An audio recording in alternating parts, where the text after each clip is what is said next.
بايزيد روشن جالندھری، پورا نام بايزيد ابن عبداللہ انصاری، 931 ہجری بمقام جالندھر پنجاب میں پیدا ہوا۔ بڑا عالم اور صاحب تصنیف تھا۔ حقائق و معارف بیان کرنے میں لاتانی اور لوگوں کے دل پر اس کی علمیت اور کمالات کا سکہ جمع ہوا تھا۔ اس کے دعوی نبوت سے پہلے ہمایوں بادشاہ کے بیٹے مرزا محمد کلیم صوبے دار کابل نے اپنے دربار میں علماء سے اس کا مناظرہ کرایا تھا۔ علماء کابل جو علوم فلسفہ بالکل نہیں جانتے تھے، اس کے مقابلے پر آئے، مگر بايزيد کے سامنے ان کو کامیابی نہ ہو سکی، اور صوبہ دار بايزيد کی علمیت اور زور کلام سے اتنا مرعوب ہوا کہ خود ہی اس کا معتقد ہو گیا۔ بايزيد پر شیطان کا پورا جادو چل گیا اور اپنی ریاضت اور عبادت کے انوار اور ثمرات سے بہک کر اپنے آپ کو عرش بری پر خیال کرنے لگا۔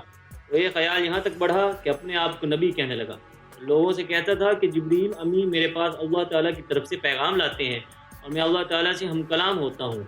اس نے ایک کتاب بنام خیر البیان 4 زبانوں عربی، فارسی، ہندی اور پشتو میں لکھی اور اس کو کلام الہی کہہ کر لوگوں کے سامنے پیش کیا اور کہا کہ میں نے اس میں وہی کچھ لکھا ہے جو اللہ تعالیٰ نے مجھ پر وحی کیا ہے۔ بايزيد کا باپ عبداللہ جو ایک راسخ العقیدہ مسلمان تھا، بیٹے کی اس گمراہی پر بہت غضبناک ہوا۔ غیرت دینی سے مجبور ہو کر بايزيد پر چھری لے کر پل پڑا۔ بايزيد بری طرح مضروب ہوا اور کامی کرم چھوڑ کر افغانستان کے علاقے ننگرہار چلا آیا۔ جب وہاں کے علماء کو بايزيد کی گمراہی اور بد مذہبی کا حال معلوم ہوا تو سب اس کی مخالفت پر متفق ہو کر کھڑے ہو گئے۔ جب وہاں اس کا جادو نہ چل سکا تو یہ پشاور جا کر غوریہ خیل قبائل میں رہنے لگا۔ یہاں چونکہ کوئی عالم دین اس کی مزاحمت کرنے والا نہیں تھا، اس لیے اسے خاطر خواہ کامیابی ہوئی۔ بايزيد یہاں اپنا تسلط قائم کر کے اب دہشت نگر وارد ہوا۔ یہاں بھی اس کی اطاعت اور عقیدت کا بازار گرم ہو گیا۔ ایک دینی عالم اخون درویزہ سے بايزيد کا مناظرہ ہوا جس میں بايزيد مغلوب بھی ہو گیا، مگر اس کے مرید ایسے اندھے خوش اعتقاد اور طاقتور تھے کہ اخون درویزہ کی ساری کوششیں بیکار ہو گئیں۔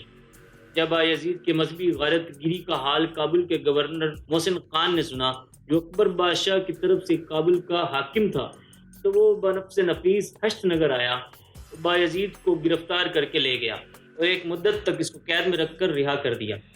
بايزيد ہشت نگر آ گیا اور اپنے مریدوں کو جمع کر کے آس پاس کے پہاڑوں پر جا کر مورچہ بند ہو گیا۔ بايزيد مغل بادشاہ اکبر کے مقابلے پر اور اکبر بادشاہ کے اطاعت سے باہر ہو کر علی الاعلان اس کا حریف بن کر مقابلے پر آ گیا۔ جب بايزيد کی بغاوت حد سے بڑھ گئی تو اکبر نے ایک لشکر جرار اس کی سرکوبی کے لیے روانہ کیا، مگر مقابلہ ہوتے ہی بايزيد کے ہاتھوں شکست کھا گیا۔ اس وجہ سے بايزيد کے حوصلے اور بڑھ گئے اور ظلم و ستم کے پہاڑ توڑنے شروع کر دیے۔ اس سے لوگوں کے دل میں اس کی عقیدت کم ہونے لگی۔ ادھر اکبر بادشاہ ہر وقت اس کی سرکوبی کے منصوبے بناتا تھا۔ آخرکار اس نے بڑے اعتماد کے ساتھ ایک لشکر روانہ کیا اور کابل کے صوبہ دار محسن خان کو بھی ساتھ ملا لیا۔ اس حملے میں بايزيد کو شکست ہوئی اور افغانستان کے سلسلہ کوہ میں بیتر پور کی پہاڑیوں میں اس کا آخری وقت گزرا اور اسی علاقے میں اس کی قبر واقع ہے۔